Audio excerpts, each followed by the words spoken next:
Mike Carter here from Breakfast with the Beats, also with my good friend Dave Funnel. We'll get to that in a second. I hope that your week has been a good one and filled with lots of different things to give you joy and rest. And it's something we're going to talk about a little bit today on the back end of our show. But before we do that, I want to get into our normal stuff that we talk about. We cover 3 or 4 beat articles and talk with you guys about what we're taking away from those things. And also recognize that we are having good coffee here on Saturday morning. I went out and bought myself a fresh bag of coffee yesterday at the store. I was shocked by the prices. We're not going to talk about that. We're not going to turn this into a political show. We could talk about it for hours. We're not going to do that. And made myself a nice pot of coffee. Last night, went out with one of my good friends and saw Jeff Tweedy from Wilco playing a solo show at the Vic Theater in uptown Chicago. It was great. And I am ready to talk some baseball this morning with my good friend, Dave Funnel. Dave, good morning.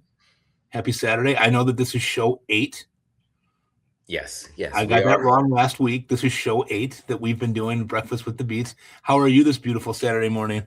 It is a beautiful Saturday morning. I don't know about you, but it's sunny and it's nice and warm here. So I'm pretty happy. I'm excited to get out there later today, but I'm very excited to talk baseball right now.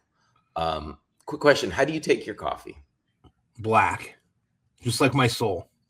Me too. Nothing. I like my coffee black and bitter, just like me. My inner workings. It most closely matches my internal life. I just wouldn't wear that on a shirt, right? That wouldn't. I know you've got your dead inside shirt. You don't have like a black and bitter. No, I need to get a new one. I periodically go through those kind of weird slogan T-shirts, and I like to wear T-shirts out in public like that where people stop and look because they've not seen it before, and then they try to match up what they think it's from. I have my Dead Inside T-shirt, which is now starting to fade. I probably need to order a replacement of that. But I also have another one that I wear often that says habitual line stepper. And because I'm a habitual line stepper, it fits me. But most people don't know what that's a reference to. And they'll say, oh, wait, I know that. But what is that? And I'll say, oh, it's from Chappelle's show when he used to have Charlie Murphy come on. And he talked about Rick James, a Canadian, talking about, being a habitual line stepper when he was hanging around with Eddie Murphy back in the 80s. It's a hilarious sketch. If you haven't seen it, don't watch it around the young kids. There's some words in there that you don't want them to learn yet. But I do like to wear my slogan T-shirts. I did wear last weekend sort of unironically, I guess, my unfortunately I'm a White Sox fan T-shirt that I wear, but I'm starting to wear that with a little more pride these days since the White Sox are at their high water mark for the last 3 years this weekend. So just cross out the fortunately. Yeah, but we'll talk about that a little bit today too, because I know Murakami went down last night with a hamstring injury, and it looks like he's heading to the IL from what they're saying, although there haven't been any official moves yet this morning. But Dave, quick question before we go further. That's how I take my coffee. How do you take your coffee? I'm black and bitter as well. Yeah, we're two black and bitter boys. Maybe that should have been a podcast. How you take your coffee with the Beats, Breakfast with the Beats. I used to, when I was in college, I used to add a lot of things to it, and I think the black coffee became more of I just don't have time to doctor up everything the way that I want, and so about 20 years ago, I started drinking it just, straight black. Now, people at my house, we've got creamer, we got sugar, we got all that good stuff that people like to put in their coffee. I don't do any of that stuff. Although every once in a while at the local coffee shop, shout out to Limestone, wonderful coffee shop here in Batavia, I will get a flavored coffee every once in a while, something that just has got a little bit stronger taste to it, But I don't drink decaf. There's no reason. I do. I do drink decaf. This is what's the point, Dave? Decaf. What's the point of decaf? Okay, I do like the taste of coffee as well, but I noticed actually there were times when I was drinking coffee like nonstop, and I was craving it to the point where I was having headaches without it. So I had a weekend back in maybe October, I don't know, a while back where I was sick and I didn't have coffee for 2 or 3 days. And I realized maybe I don't need coffee. I don't know. So then I tried drinking decaf every day, and I kind of noticed that after that first little time when I was like really needing it, after that, I didn't need it, and I found my mind was sharp and I was awake and alert. So I don't know. I've just been drinking decaf ever since. Now, I've every time I have a little bit of non-decaf, like I had one a couple weeks ago, I'm flying. I am all over Interesting. the place. I So, don't think anybody would want to see me switch to decaf and think about what would happen there. And that might be a nightmare for everyone. well, just don't do it on here. You can do that at Yeah. home. You can do that at school, just not when we're. Maybe I'll try it. Maybe I'll try it this week and report back to the crew here about how that goes.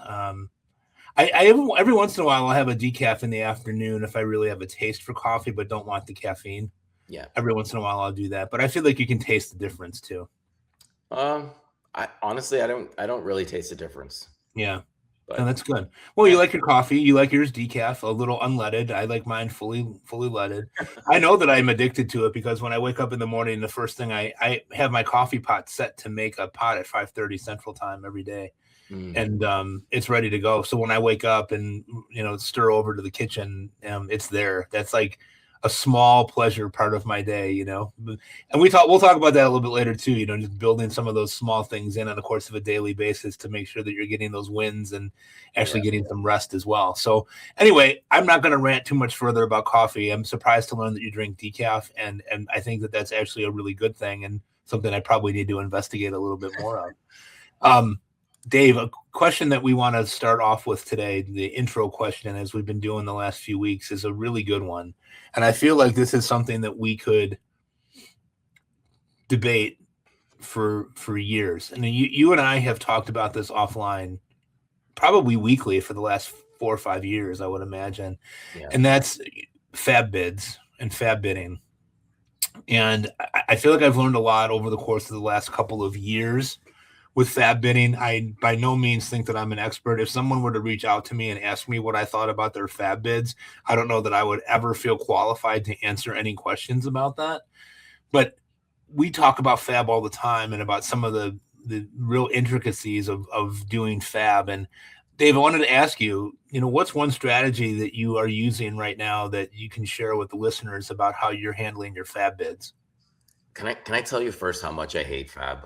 I despise it. It is such it's something that drives me crazy because it can really define how your season goes because it's once a week. And if you don't get the guy that you need, then you're in a hole for 2 weeks. And then if Mm-hmm. you're in a hole for 2 weeks, then you're going to start bidding more on someone else to fill that hole. And then you'll have less money later on. And it's just a whole line of it's a catastrophe. Yeah.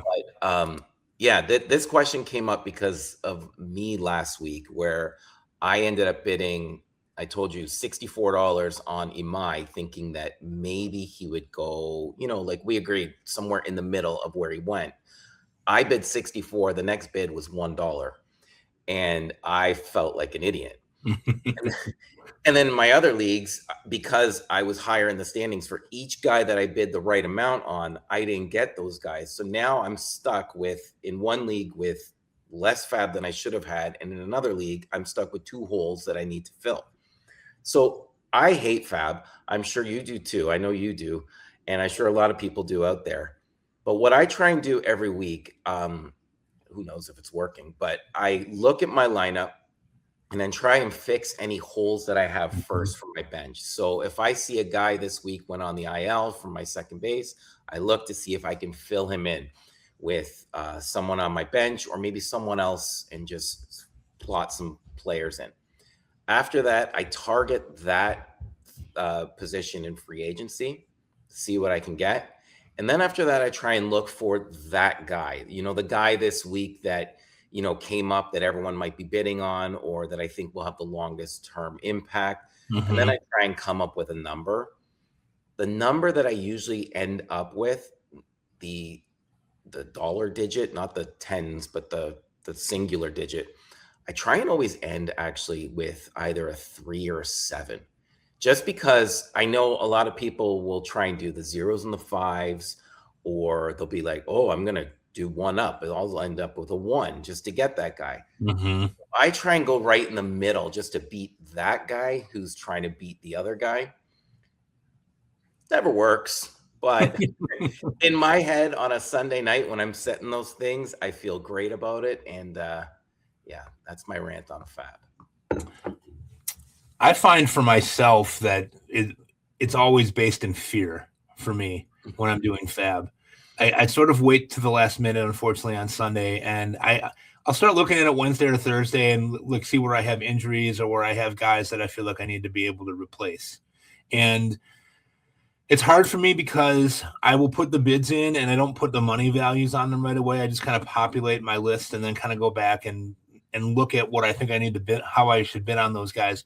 But I have a lot of the same issues that you're having, which is that, when I look for the guy, I don't have enough prospect knowledge to know how these guys are going to really translate to the major leagues, right? So I was telling you, like in my one league that I'm in, I had a really bad outfield problem. My outfield depth has been bad everywhere this year.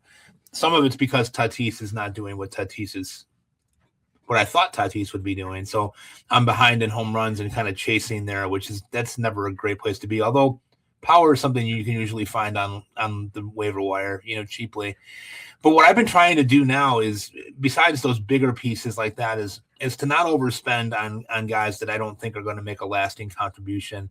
And I'm starting to get more into the line of, and I see this in my Glarf league, which I consider to be my home league because so many friends are playing in that. And what I do is I have a lot of lower bids. I've been populating the list more than I ever have probably in the past. So it's not unusual for me to have somewhere between 15 and 20 bids out on them in each league that I'm in, trying to find those guys and then back myself up. If I don't get one of those big guys, then can I get somebody else that's useful down the road? So, like, for example, I was just telling you about a lot of people were after AJ Ewing and Henry Bolte, and they look great on paper, and I needed a boost. And did I overspend on them? Probably a little bit, but I was in line with what the other people were bidding.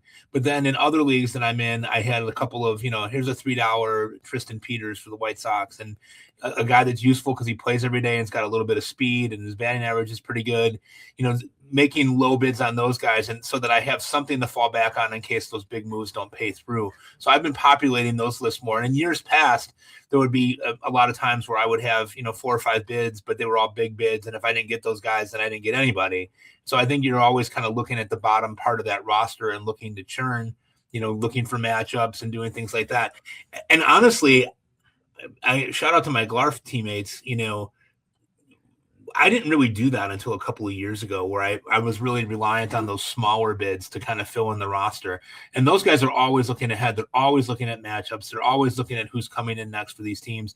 And I've tried to incorporate a little bit more of that into my analysis, but I am still a work in progress with FAAB.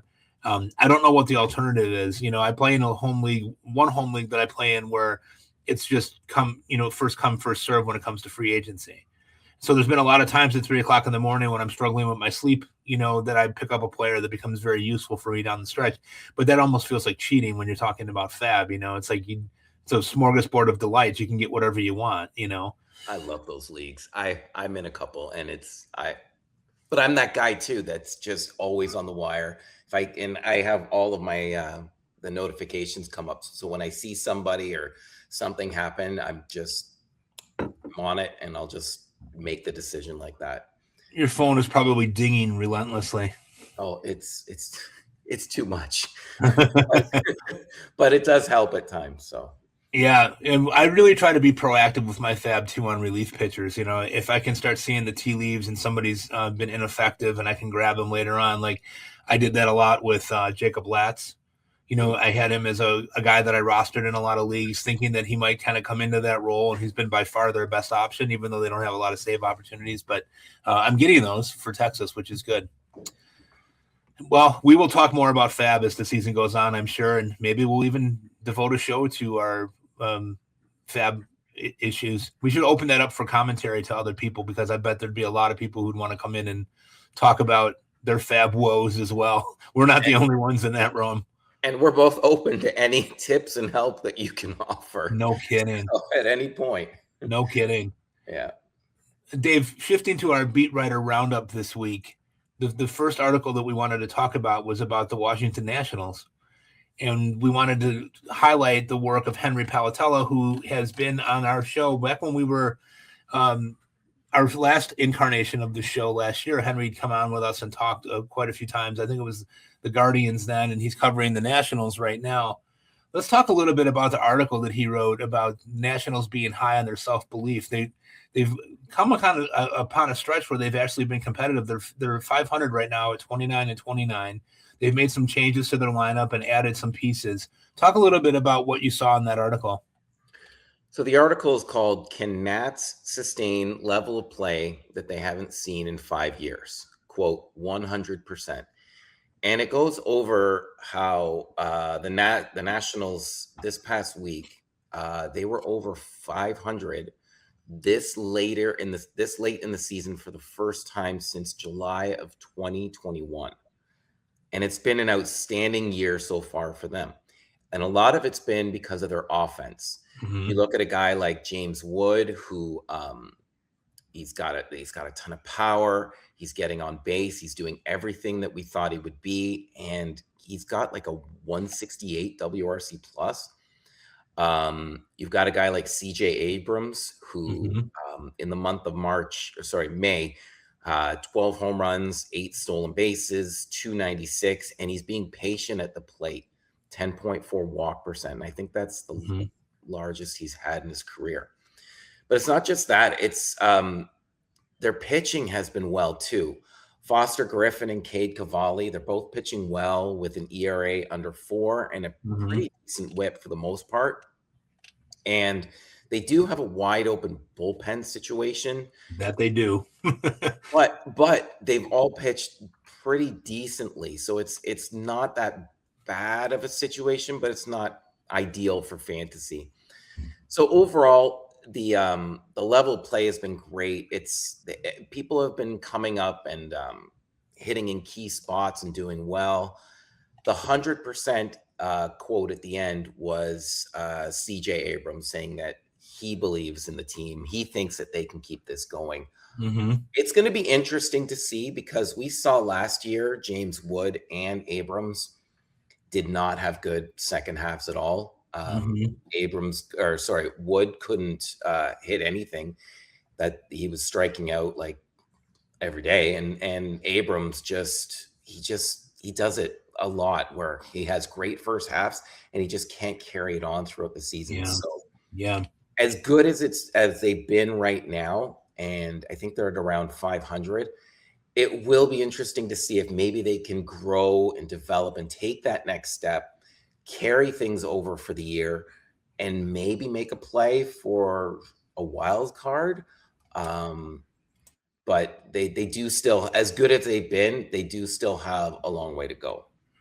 Yeah, they have a lot of holes there. And it's interesting when you look at their lineup, because they do have some productive players there, especially in that top part. Curtis Mead has been a bit of a revelation, and his development has led to them sending Brady House back down, which a lot of people were not expecting a couple of weeks back. They do have some spots there. They got a lot of speed, and they're good on defense. Jacob Young is a good center fielder, and Nassim Nunez, I think, is leading Major League Baseball with stolen bases right now, even though he's not a very good offensive player. But you touched on something I thought that was important as well: the continued development of Cade Cavalli. He's every third or fourth start, he does something that really pops the eyes, and you're like, wow. Maybe he's actually really, really here now, and he's been fighting injury. He's not as young as people think. He's almost 28. So, they're going to ride him. It's an interesting squad to watch, because the National League, I almost said American League, the National League East really is looking like, the Braves are going to run away and hide with this thing. They have a 9.5 game lead this Saturday morning. They're 39-19 so far, playing just tremendous baseball. And then the Phillies are in second at 29-28. They're a half game ahead of the Nationals. But the Nationals are actually playing fairly inspired baseball right now. And I'm not saying that they're going to make the playoffs or anything like that. They still have a lot of holes, but they're actually competitive again, which is good to see for baseball. Yeah. So it'll be interesting to see if they can keep it going. Either way, though, it's a good step forward for a franchise that basically started from scratch about a year ago. Yeah. Under new leadership, young manager, it's a fun team to watch. I'll be watching them this spring and summer for sure. Yeah. The next article we wanted to talk about was about Cristopher Sanchez breaking the Phillies' 115-year-old scoreless innings streak record, and he's not done yet. He's still got the the streak going. It's absolutely crazy just to think about what he's doing. He is in the argument right now for the best pitcher in baseball. I would say I don't think that there's going to be too much debate about that. He's been the best that there is so far. Talk a little bit about what Paul Casella wrote in that article, Dave. So he talked about the streak, the scoreless streak that's gone on. Excuse me, 44 2/3 innings. And it made note that the last time he gave up a run was the start of the Sixers and Celtics playoff series. Wow. Zach Wheeler had just made his first start back. Don Mattingly had just started managing, and the Phillies were 10-19 at that point. Right. Yeah. So here are his numbers throughout May. 39 innings pitched, 45 strikeouts, 3 walks. That's incredible. With 0 runs. So overall, he's given up 13 runs in 12 games started with a 29.4% K rate and only 5 walks. I'm blown away by what he's been doing. I think he can maintain some level close to this. There are a couple of red flags that indicate that maybe this run is about to not come crashing down, but slow down. I mean, his fastball's getting hit hard. Yeah, it is. 319 against with an XBA of 301, and he's not getting many whiffs with it. And he gives up a lot of hard contact. So I don't know how much of that has to do with luck, but you kind of need luck to be great as well. So luck can be on his side, and I think he is the best pitcher in baseball. I want to say Paul Skeens, but yeah, sure. I mean, but right now, I mean, the guy's 4-0 and 5 May starts with a 0 ERA, 0.72 WHIP, and 45 strikeouts in 39 innings. I mean, it's hard to deny. It's very hard. It would be like picking hairs or splitting hairs. Yeah, right. So if you want to call him the best in baseball, I can't really argue.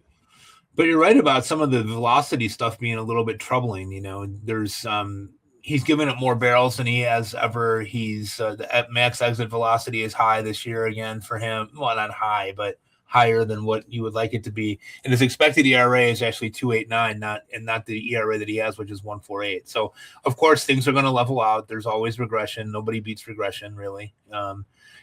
But he's been phenomenal, and you understand why you paid out the nose for him in the springtime. The changeup is absolutely legit. Although one of the things that's really interesting for him too, Dave, is how often he uses his sinker against left-handed pitchers as opposed to right-handed guys. Like he really looks like I shouldn't say that because he's great, but he really could use something that he can with a left-handed batter to help him with his repertoire a little bit more. He throws the sinker 62% of the time against lefties, and then very rarely uses the changeup, but he uses the changeup deadly against right-handers 45% of the time against righties, as opposed to only 12% of the time against lefties. So it's interesting to see how he sets guys up, and depending on their handedness when they're hitting. But he's been remarkable. You do really feel like there's going to be a time where he will regress a little bit. And I do want to correct myself. I said his fastball's getting hit. It's actually his sinker getting hit. I misread the pitch type there. Well, you can quibble with StatCast quite a bit, honestly. Sometimes StatCast gets fooled as to what pitchers really are, and guys will tell you sometimes that the StatCast data isn't really accurate for them because it's not even the pitch that they throw. So I was just going to blame it's the decaf talking. That's all. The decaf, yeah. It's if you were caffeinated, you would see. Yeah. No. Oh Lord. Well, let's switch up to the Great Northwest here, where there was a bit of a controversy in Seattle this week with the usage of the term piggyback, which is something that's becoming common in our parlance now in fantasy baseball, isn't it? With a pitcher pitching bulk innings behind somebody else starting. And the situation this week there was that Bryce Miller and Luis Castillo were set to share a role, and they weren't too happy about it, were they, Dave? No, not at all.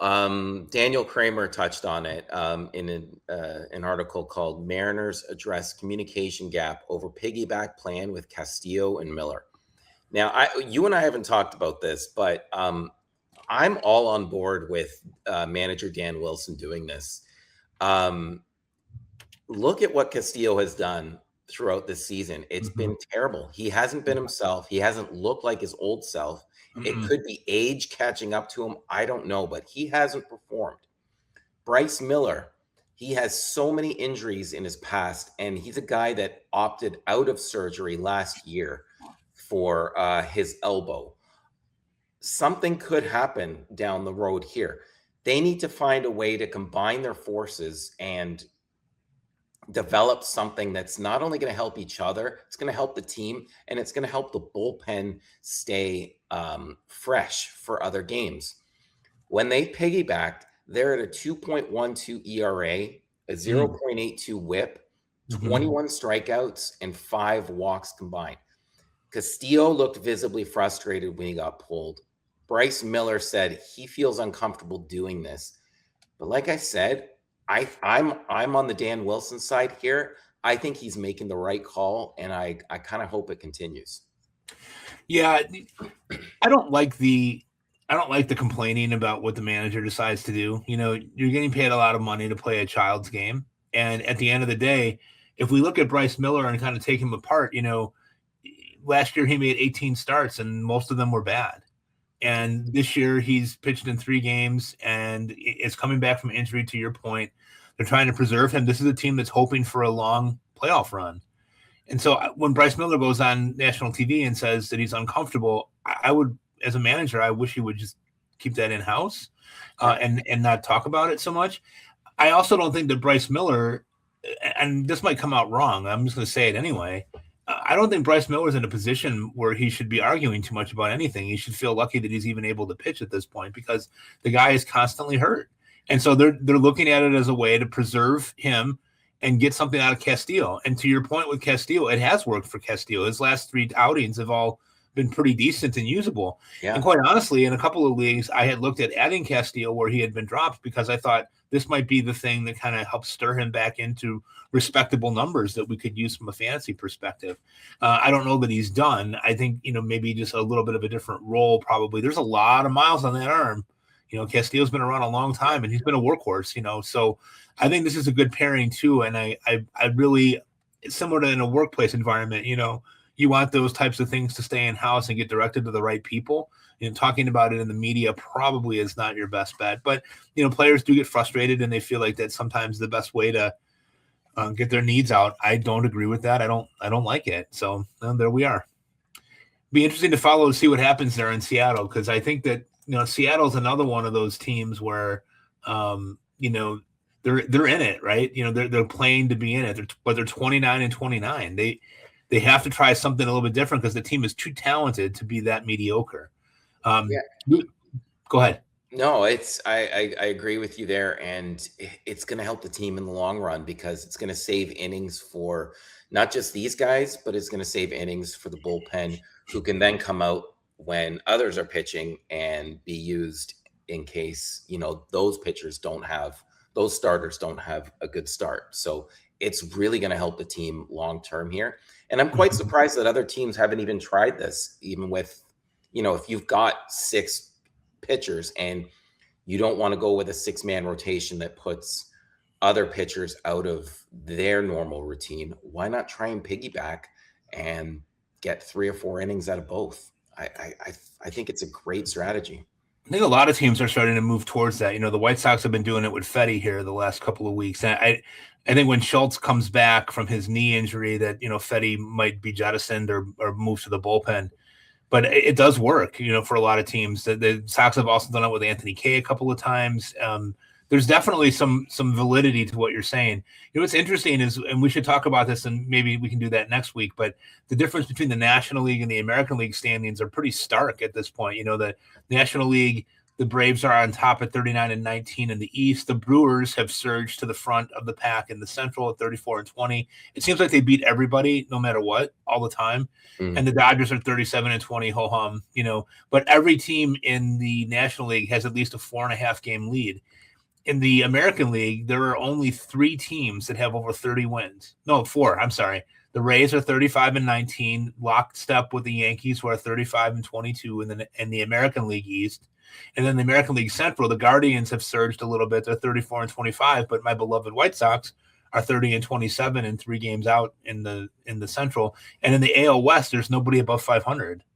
The Mariners are the top of the charts there at 29-29. So it will be interesting to see how this rolls out, because we're about a little more than a third of the way through now, and I think teams are starting to show us who they really are.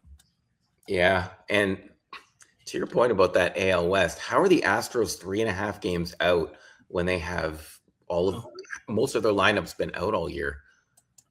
They are just it's pretty remarkable. I mean, I guess maybe Yordan Alvarez just does everything. I don't know. I haven't really seen very much of them, but they're getting by with the likes of Taylor Trammell and Braden Shoemake in the lineup and contributing. They're finding a way through it.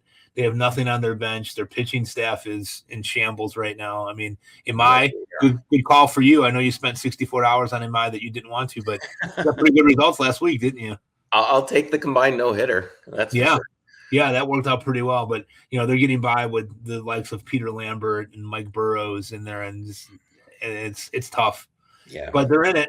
How long will they stay in it? Hard to say. They did get Jeremy Pena back finally too, which is a nice boost to their lineup. And I think Altuve is being examined this weekend and might start a quick rehab assignment early this week too and get back. So that would help them as well. All right, Dave, we are heading for our first commercial break here, about a half an hour into the show. We will be right back. Dave, let's take a look at where things are at. I mentioned right before the ad break that we are about a third of the way through the season, a little bit, further than a third of the way through. Let's take a look at the 10 fantasy baseball categories that we have to get stats in and talk about the likelihood of these top 3 guys at each spot finishing in the top 3 spots in that leader category. And there's going to be some people that are surprising to you that are part of this list. And those of you that are listening, you'll be like, really? I knew he was having a good year, but I didn't know it was that good. Let's start with hitters. The 3 home run leaders right now, as of May 30th, are Kyle Schwarber with 22. That's what he does. Yordan Alvarez, who's got 20. And Munetaka Murakami, who also has 20 and got hurt last night, is going to spend some time on the IL with a hamstring issue. What do you think the chances are that those guys stay in that order?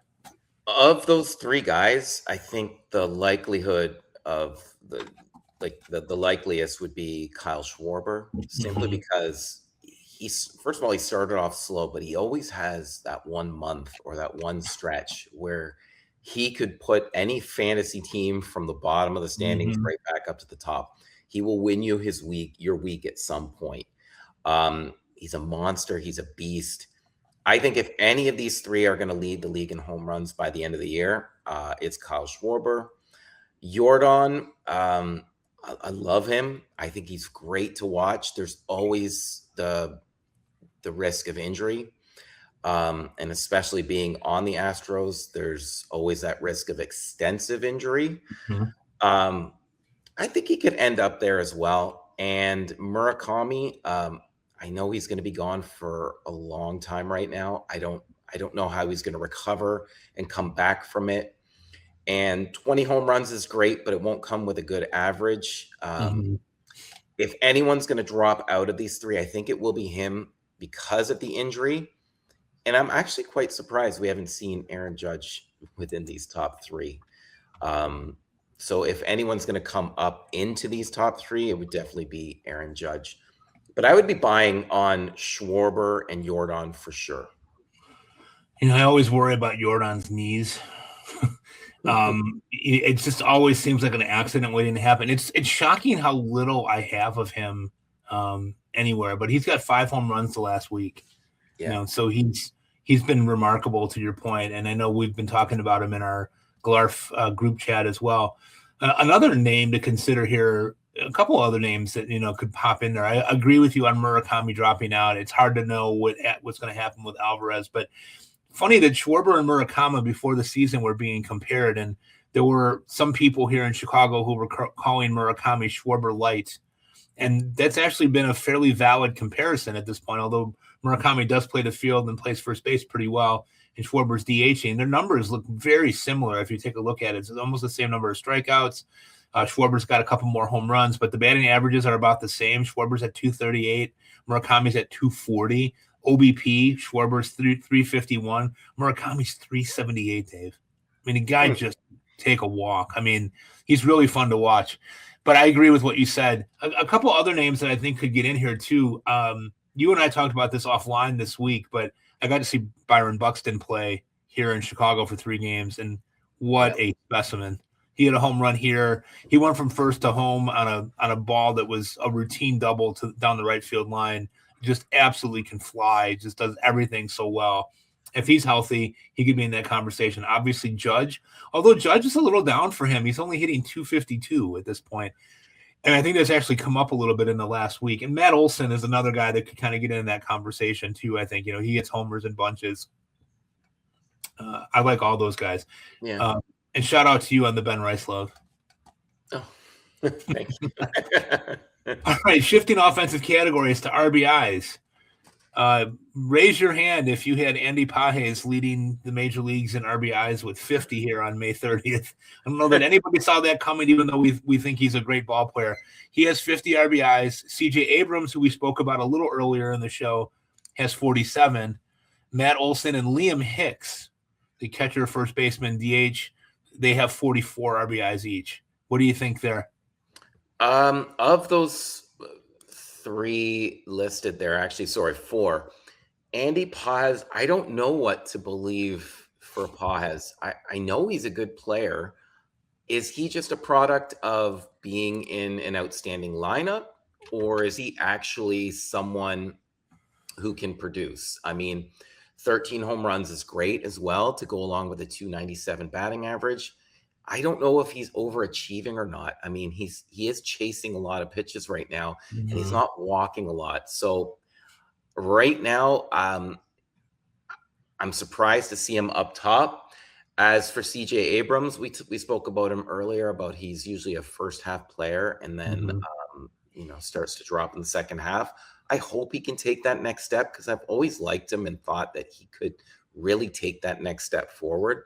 And I think a full season of that could actually really elevate his stock. Of the guys listed here, I love Matt Olson. I've always been a fan of his. He usually has one of 2 seasons, one where he's mashing but struggling, and another one where he's mashing and surging. And I think this is one of those seasons where he's just doing it all. He's got the power, and I think he's going to surpass 30 home runs by the end of the year. And with those home runs comes the RBIs, and the whole team is doing well. I think Matt Olson might finish in the top 3 and maybe even challenge to be the top guy. So I'd be buying on Matt Olson. I might be trying to sell high on Pages and CJ Abrams. And given the past, and I might even, for sure, I would be selling Liam Hicks right now, simply because I don't know how much longer this can hold up. I'd try to get anything and everything I could for him. Yeah, I think those are all right on target moves. The other guys that are kind of in this running here that are just behind them, Jonathan Aranda's got 42 RBIs. Jordan Walker has 42 RBIs. He kind of cooled off there for a while, but he's kind of surging again and looking quite good. Christian Walker's back in the conversation as well. These are all guys that have knocked in a lot of runs historically. I mean, Jordan will be there if he's healthy. Schwarber will probably be up there if he's healthy. It will be interesting to see how that plays out. But shout out to Andy Pages. Last year he kind of flew under the radar a little bit, but he had a really nice year, 272, 27 home runs and 14 stolen bases. From a counting stats perspective, that's great. And he's already halfway there, a third of the way through the season. He's got 13 home runs and 7 stolen bases, hitting 297. And his expected batting average is 288. So, it's not luck infused. He's actually displaying some skills. So Pages is a guy that if anybody's sleeping on him or feels like he's starting to fade, might be a good time to try to purchase him if you can. So you wouldn't sell him like I said? You try and buy him? Well, the thing I think about with a guy like Pages is that, they don't really have any other options to play center field. So they really need his glove out there, and he can really run. And so on a team where you've got a bunch of slow guys afoot, and now like Teoscar's hurt again with leg injury and these different things, he's going to play. And I just always think about that from that standpoint of he's demonstrating the skill now. I guess it depends on the nature of your league and what you really need. If you're really going after somebody, and then the name value recognition there of a guy playing for the Dodgers who's going to be in the lineup every day is probably somewhat key. I think it depends. To me, it's like league context, I think. In my home league, I'd probably try to sell him for something that I think was coming, And even looking under the hood, I mean, he's doing well against all three types of pitches. So I didn't really say sell with much confidence at all. So I'm glad you actually said to buy, because I don't know. Maybe I'm more convinced now to maybe try and buy high on him. And like you said, he's in a good lineup. So why not keep him there and ride it while you can, right? No, there's a lot of bad outfield play. So, that's the other thing that's kind of driving that for me is I've really, really struggled with outfielders this year, but that's a story for a different time. Okay, shift into runs, Dave. James Wood leads all of baseball with 51 runs. It's not even really that close. He's got 8 more than Munetaka Murakami and Bryce Terang, one of my favorite players in the game today. Who do you think could stay up there in this one? Now, keep in mind, these guys are all top of order hitters, right? Wood is leading off. Terang is in the top 2, as is Murakami. I really like Wood and Terang. Wood, we said he really has to avoid, what he did last year. But I mean, looking at him right here, he's 23 years old. So chances are at someone that young he's learned. Hopefully he's learned from that, and that maybe he can pull this off throughout the whole season. So I'm going to go with James Wood and Terang. Terang and that whole lineup hits so well, and he's near the top there. So if he can continue to get on base, people are going to drive him home. So I think the likelihood would be Wood and Terang remaining in the top 3 in some sort of order. And then, like we spoke about Murakami with the injury now, it's going to be tough for him to stay there. So I think somebody else will come and replace him. Well, Aaron Judge is going to score a ton of runs, too, before this is all said and done, I would think. So he'll be in that conversation as well. Another guy that's kind of climbing in the run scored category is Zach Neto. He kind of got off to a rough start, but he's been playing quite a bit better lately. And old friend Mike Trout, he's got 42 runs scored on the year. And is looking like a semblance of his former self with 13 home runs already this year, even though it comes with a 235 batting average. But he's also chipped in 5 steals. So I hope, knock on wood, I hope so. It's a good story if he can stay healthy. Yeah, I know. And it's interesting, too. I think you had mentioned that in the wintertime that Trout would be somebody that's slipping in draft rankings, but would be a really good guy to target as like a third outfielder. And he's actually performed very well so far this year. Yeah, his price was just so low that given the history of it, I thought it was worth a try. And if he gets hurt again, you can move on. But right, exactly. Stolen bases, Dave. So the leaders in stolen bases right now are Nasim Nunez with 22, Jose Ramirez, the old. Wow, he's just remarkable, isn't he? Even he's not hitting very well either, but he's on target with 20 stolen bases so far, and then O'Neal Cruz. Yeah. I have a hard time with O'Neal Cruz. It's been well documented here. But of those 3, who do you think is going to stick in that? I have no idea what to say about Nasim Nunez. He's hitting 186. Okay, well, that maybe that's what needs to be said, right? If he can't get on base, he can't steal. So if pitchers can continue to figure him out and he can just somehow not get on base, then he's got an 11.4% walk rate. So maybe if he doesn't swing, he can just get on base and steal. But I don't see that continuing. Mind you, I didn't see him doing this. Right. Jose Ramirez, I think he has to start heating up at some point. So the more he gets on base, the more he's going to steal. So I think he's going to be up there as well. And O'Neal Cruz, man, how much I love him, but the 35.5% K rate is very difficult to swallow. I think he's going to steal at least 30 though. Like you see it when he gets on base, he wants to Sure. make something happen, and he's hitting lower in the lineup, so chances are he's going to try to make things happen.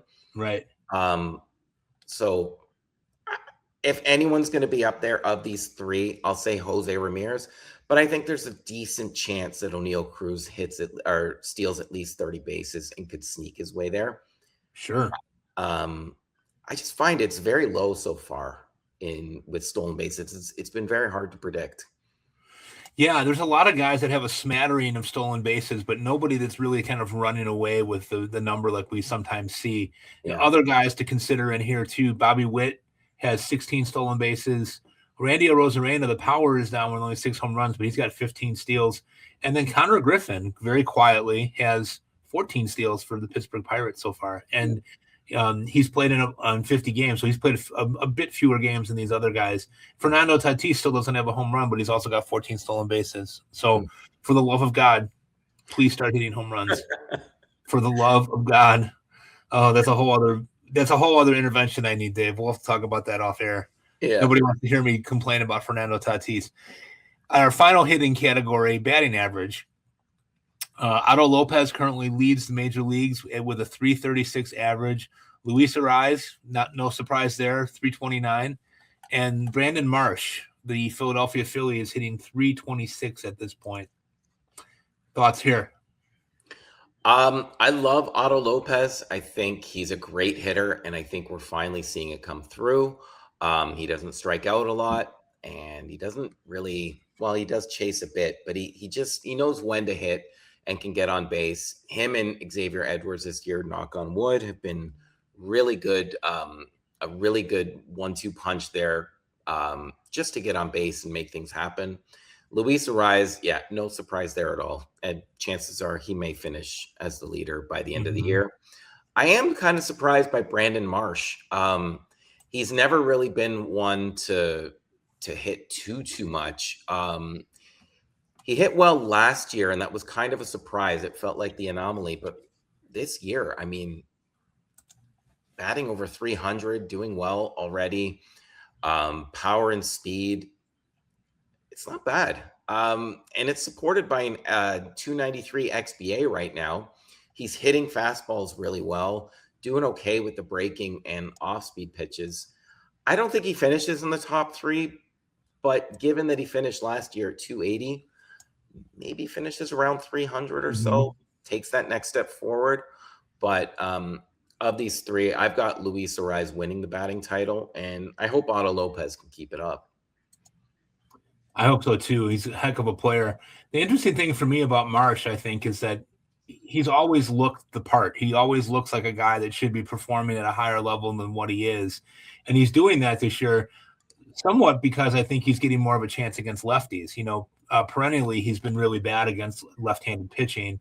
This year, he's got 41 at-bats against lefties, which is more than halfway home to what he's had over the last couple of years. He's averaged about 70, 75 at-bats against lefties over the course of a season.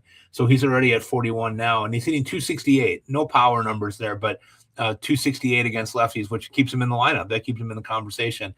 To that end, he's hitting 343 against righties, and he gets on base, So there is something to be said there, and he's a pretty good outfielder as well. Great sprint speed. He's going to be in the lineup, So he's hitting the ball harder than he has over the last couple of years, and maybe he can sustain that. I do agree with you, though. The likelihood of that dropping is probably a little bit higher than that.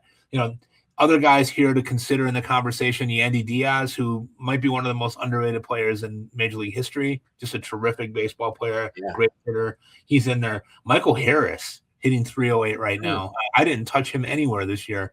Hitting 308 with 13 home runs and 3 steals right now, doing a wonderful job. Riley Green is up there, even though he strikes out a lot as well. He's at 308.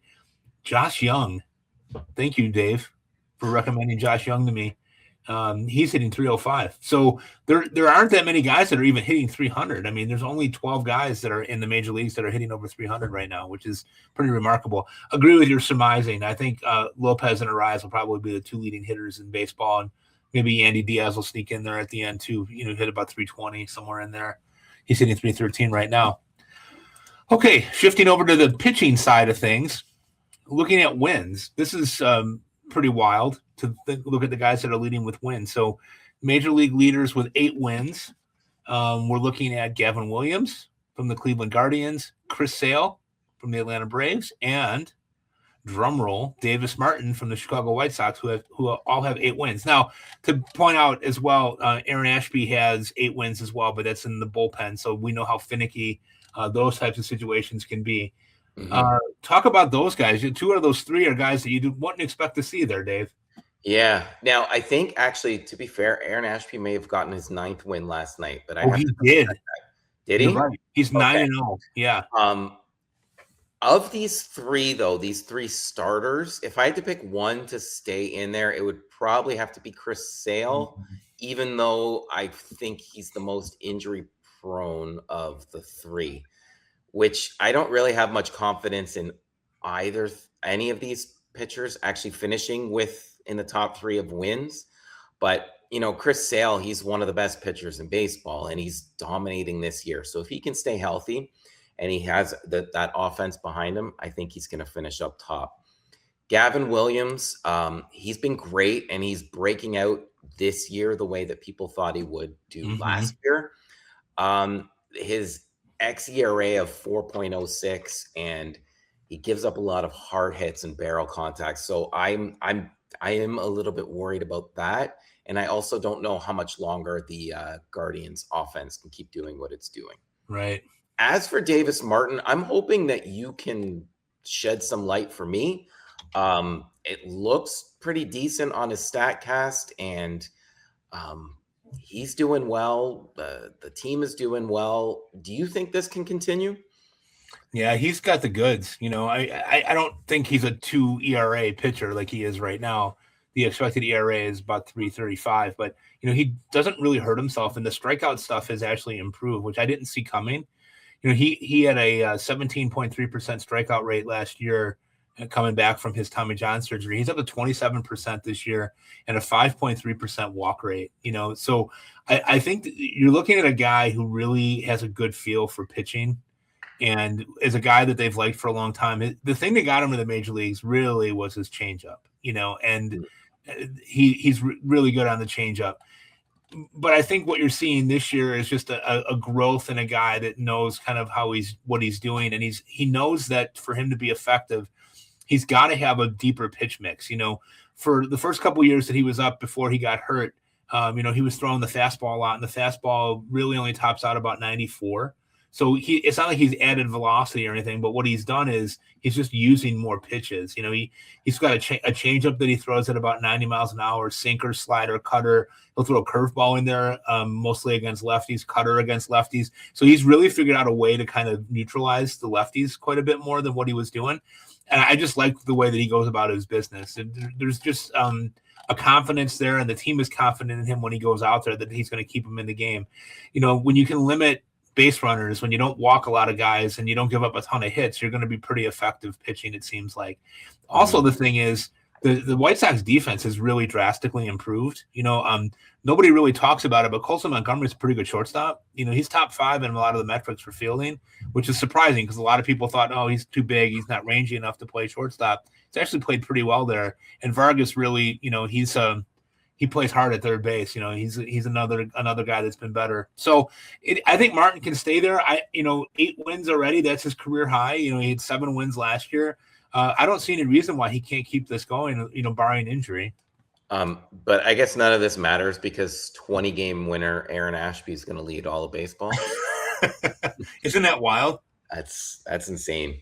That bullpen is really disturbing. Yeah. They have so many ways that they can come at you, and their manager is just a master. I don't think enough people talk about Pat Murphy either. He might be the real reason why they succeed, because they want to play for him. They want to work hard for him, and he knows what to do and when to do it. So I don't know. I love what they're doing. I do too. They were just here and played against the Cubs, and they swept the Cubs. It seems like they sweep everybody, and it doesn't matter if they're hurt or whatever. They just go have a next guy up mentality. I mean, last night they used Coleman Crow as their starting pitcher, but we talked about that last week about the mileage that they're getting out of their young rotation. Very quietly, they've rebuilt their rotation into something that's pretty powerful. Mizorowski, Harrison, they get contributions from Sproat. I think Sproat is the guy that will develop further in the second half. I've held on to him in a lot of leagues because I really believe in the stuff. He's got to figure it out, and he's 25 and he's trying to do that at the game's highest level on a team that's in first place. So, it's a bit of a challenge there. But they just keep coming at you, and their bullpen is just ridiculous. Yeah. ERA. Oh no, I'm sorry. We'll talk about ERA first. I skipped the line here. Cristopher Sanchez leads Major League Baseball with a 147. Cam Schlittler, be careful saying that one, 1.5. And Nick Martinez, Tampa Bay. Again, I have to shout you out for Nick Martinez because you told me before when we were in draft season, you're like, hey, if you get to the end and you need a dart throw on a starter, take a look at Nick Martinez, and he's been great. Who do you think sticks in that group? As much as I loved him in the preseason, I don't think Nick Martinez does. Just simply because I'm looking here and he's got a 4.26 x ERA right now. That said, if there's any team that can get the best out of him and keep this kind of stuff going, it is the Rays. But I think there are too many other good pitchers out there that could come in and take over. So. And we're looking at two of the best right now in Sanchez and Schlittler. I'm blown away, too, by what Schlittler's been able to do. He looks really good out there, really knows what he's doing, and in command the whole time. He looks like a 6-year veteran out there. So I think we'll see Sanchez and Schlittler either in the top 3 or close to it. I do think Nick Martinez right now is a good sell high if you can get someone. Sure. Yeah, that makes a lot of sense. Other guys of note in here, Parker Messick, 224, Jacob Mizorowski, 183. There's just some really good guys in there. Chase Burns has performed really well, 7 wins, 196 ERA. Those guys that have the high octane stuff. And the one thing that doesn't fit in here, as you say, is Nick Martinez, 41 strikeouts in 66 innings, but he's getting wins and he's helping you control ratios right now. So anything you've gotten out of him has been a bonus. Agree with you, the idea of selling high on that if there's somebody looking. But how about the job Cam Schlittler's doing? This is a pitcher who I think next year will be in the conversation for a top 5 starting pitcher in fantasy baseball. Yep. Yeah, agreed. Right there, with the big names, he's been terrific. Shifting over to saves, Cade Smith has 20. Seems like he pitches every single day, no matter what. Cleveland does that with their pitchers. They've done that with their relief pitchers for years. Mason Miller has 17, and Brian Baker has 15, not 154. As we put it in the show sheet. You were supposed to see me very clever. Having 154 saves in 51 games. Very good. That's outstanding, Brian Baker. Well done. It's the Rays. They know what they're better than everyone else. He's going to win. He'll win that one. But of that grouping, who do you like to maintain their standing? I was hoping you could offer some insight. I think Cade Wilson and Mason Miller for sure. They're going to be up there. They're 2 of the best in baseball. Do you believe in Brian Baker, or do you think the Rays have a different plan in mind? Well, it's going to be interesting to always see what the Rays do because, they could be driving up value right now, but Baker has been lights out to your point. His stuff looks terrific.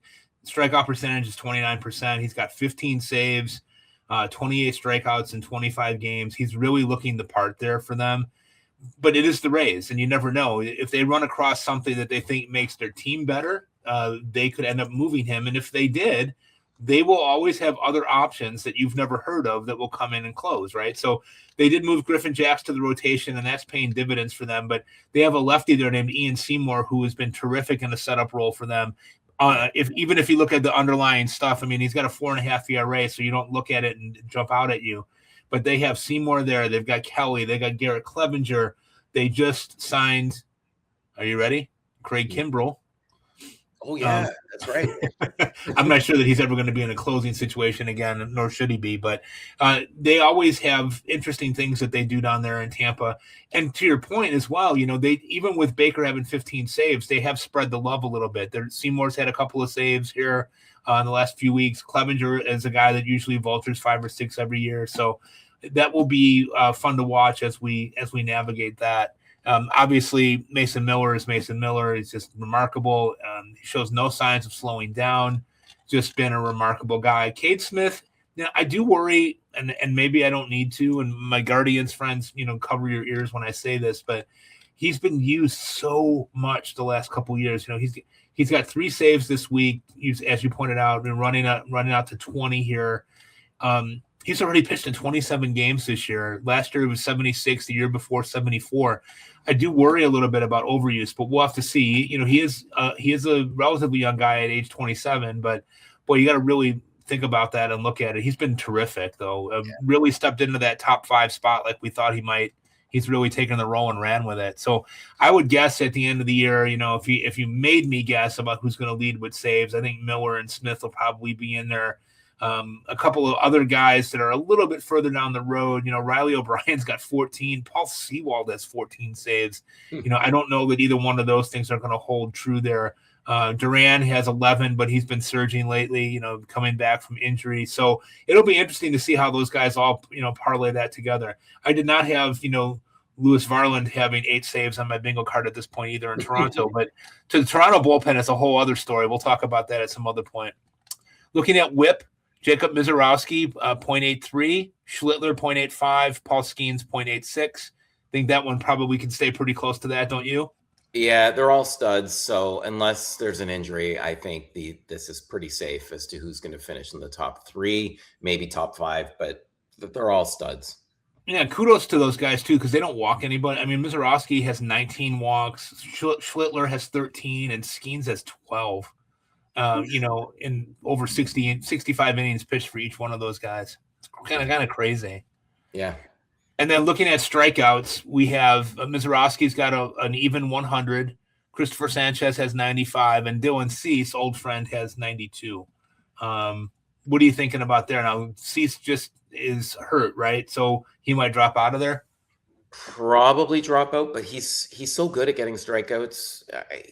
If it's not a long injury, I could see him creep up to maybe in the top 3, but probably top 5. But it all depends on this injury and how quickly he can come back. Right. Yeah, that really does. And there's some other guys that are behind there. Gavin Williams has 88. Sale has 80. How about Jose Soriano? 78 strikeouts and 71 innings for the Halos. He's been terrific. And then right behind him, too, this is a whole other therapy session for me. Reed Detmers, 75 strikeouts. He had a 14 strikeout game earlier this week, and I just wrote about him in one of my articles for Rotoballer this week. And I don't know if I want to get back in on that. My whole article this week was about that, like, oh, my God, there's all these guys that are pitching so well, but I've been burned by in the past. I just don't know what to do with them. Just make him the closer. He's their best reliever. You're absolutely 1,000% right. I've been calling for it for multiple years now. I don't know why they keep doing this, but I guess when you have a 14 strikeout game and, piques your interest into thinking that maybe he really could be a top of the line starter, but God only knows what Los Angeles is doing. I know we talked about them a couple of weeks ago on the show where the level of disorganization and entropy that they have on their roster is pretty remarkable. Yeah. Okay, Dave, we'll take a quick break here for an ad, and we'll come back with the mental health moment. Okay, well, we're back, and we're going to end the show like we always end the show with the mental health moment. Before we do that, Dave, I just want to say thanks to a number of people who've reached out to us over the last couple of weeks and talked about how much they like the Mental Health Minute and that they listen to us prattle for an hour to get to the Mental Health Minute. We've had really good topics on there. You've given us really good food for thought here. Today's topic is one that's kind of an important one for both you and me, in both, fairly similar life situations in terms of, now I'm older. We know that. We always establish that every week. But we're kind of in similar life situations in terms of family and career where we're at. And we wanted to talk a little bit this week about how the concept of, modern day fatherhood and middle age can kind of be the same thing for guys, that, we're constantly kind of being graded on metrics, whether that be at work, whether that be what our finances look like, what our health is like, how we monitor our kids and, maintain our kids' schedules, all of the different things that we have to do during the week. Dave, talk a little bit about the relief of letting go of the idea of everything being on a spreadsheet and kind of trusting your gut. Yeah, this is something that's always running through my mind because there's so much going on in my life that it's hard to balance sometimes, because Like the other day, for instance, I was looking at my June calendar. So at work, I know you guys are off, but we finish our schooling at the end of June. So for me, for this month, you probably went through this last month. I've got work meetings. We've got end of the year trips. We've got things that are happening at school that I'm in charge of. I've got my own kids' graduation. I've got so much going on. You've got to close a classroom, all these meetings Yep. for school, for life, for other things.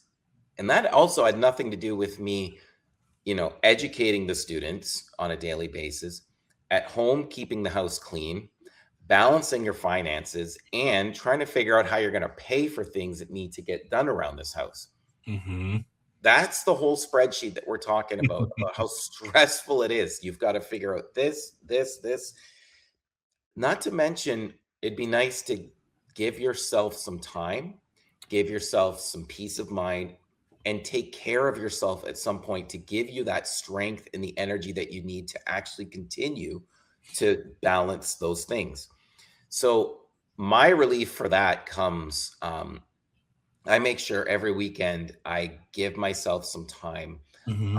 like on a Saturday later today, after I finish cutting the grass and doing some writing and all that stuff, I'm going to go for a short bike ride just Good to for get, you. yeah. And on Sundays, I usually try and just before dinner, I go for a walk over to the Y. I go into the steam room there. I decompress, clean myself up, and walk home. It's about an hour process. And I find doing that gives me the peace of mind to know that I can handle anything, in the sense that I've given myself that energy that I need Mm-hmm. to help balance other things. And I think it's very important for anyone out there to give yourself that time. And as hard as it is, if you're, part of a family where you have responsibilities, I think it's important to have those conversations with your significant other, to also make sure you give them their time as well. But I Mm-hmm. think that independent, quiet time is key to giving yourself the energy that you need to carry on. That's a great point. I love that you do that. I know that you do that for yourself. And it's like it's giving your body the permission and the notification, like we were just talking about phone notifications of like, hey, it's time to take a few minutes for you, take some time for you. I find for myself that May is my month like that. We jokingly refer to it around our house as May-cember, like December or mayhem, just because it's the graduation party circuit. It's the getting kids tied up with the loose ends of the school year and going in for summer school. Now, you're right. We're off. My school is off until the 15th of June, and then we start our summer session, but there's still a lot of work to be done. So I'm in the office, but it's nice to have that time where I can have my coffee and have my screens up in front of me and do some work without the million interruptions that you have during the school day when you're the principal of a therapeutic day school.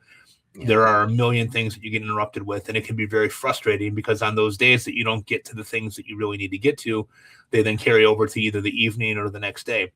And so similar to what you're doing, I need to add in a physical well-being piece for me too. I've been struggling with my rheumatoid arthritis the last few weeks due to some unavailability of medication for me through the insurance mechanisms. And so I've been trying to walk more and get more steps in. So like last night, we, instead of, going around and taking Ubers to the show, we actually walked to the show from my buddy Jeff's house. We went to the concert that we went to last night. So just trying to build in some things that feel natural and are part of the thing. But then on Thursday night as well, we worked and we had a graduation party that evening. And then one of my daughter's friends was playing a concert at a local place called Cantini, which is a war memorial park that's nearby us, so a couple of towns over. And you can bring your chairs in there. You pay $6 to get in, and you can sit there in the fresh air, listening to some music, grab yourself a beverage and a snack and hang out.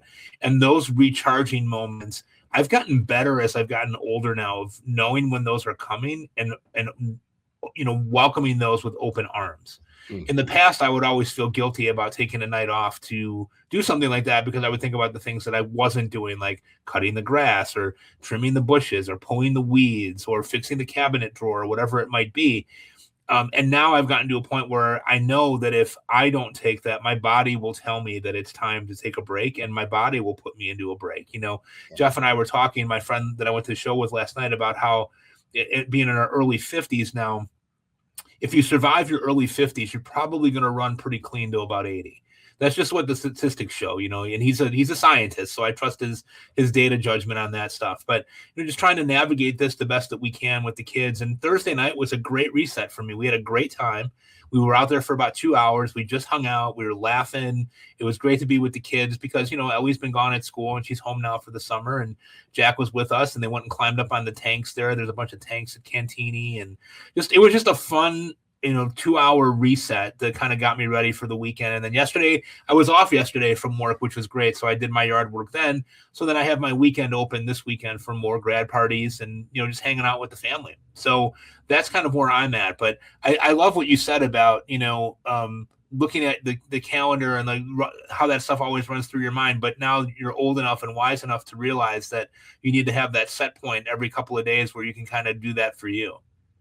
Yeah, just a quick reminder that you're a human, right? Just remember, this is life, and it should be enjoyable as well. So just enjoy the good things in life, as small as they are. If you enjoy them, that's a huge thing. Correct. For you.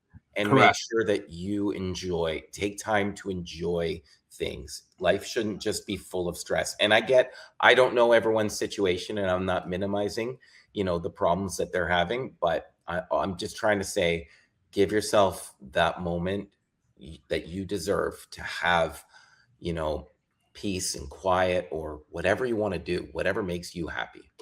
I love that, Dave, because we do become robotic and mechanical as we get older too. We were creatures of habit. We do the same things every day and don't really question them anymore because that's just the way that things get done and how we have to go about things. But when you have that type of situation, you do have to really make sure that you're giving yourself that break and you find ways to stay connected. And for guys, I'll say this and then we'll stop. I know we're running a little longer than what we usually do. It's feeling that vulnerability is okay. It's okay to feel vulnerable. It's okay to share that with other people that you trust. If you have your circle of trust that people are in with you, it's okay to be vulnerable. And when you experience these moments of, oh my God, am I doing enough? Am I enough? How do I kind of navigate through these things? Building up a network where you can kind of do that. It doesn't always feel natural, guys, but it really is important to do, like staying vulnerable with your partner, staying vulnerable with your family, letting them see those sides of you. I think is going to be really important. Yeah, that's good advice. We'll see. I don't know how good of advice I give, but hey, maybe it's the caffeine talking. All right, Dave, let's end the show with our quote here. One of the greatest managers in the history of the game said this one. What do you got? Well, it ties into what we were just talking about. Never permit the pressure to exceed the pleasure. Correct, right? So I take that as take some time for yourself. And if the pressure is being too much, just take a little bit of time for yourself and enjoy life. It's just understanding that the pressure is not always going to last. And when it lessens, you have to really recognize that that's a great moment too. That's a great place to be and kind of go through those things together. But, Dave, I appreciate your friendship. I appreciate the fact that we're doing this show together. This was show 8 of Breakfast with the Beats. Next week will be the first week of June, and we will really be looking at where our rosters are and where we stand. Hopefully you're surging and doing well in your leagues, but more importantly, hopefully you're doing well in life. And as you guys know, we're always here with DM away if you ever have a question or anything you want to do. I am going to work this week now that I have some time off on getting a landing page on X for the show so we can start taking some show questions. I know we've had some people reach out independently and do that, but until then, have a great weekend. Enjoy it. Do something for yourself this weekend. And we are Breakfast with the Beats. Me, Mike Carter, Dave Funnell. We will talk to you next week. Have a great week. Peace.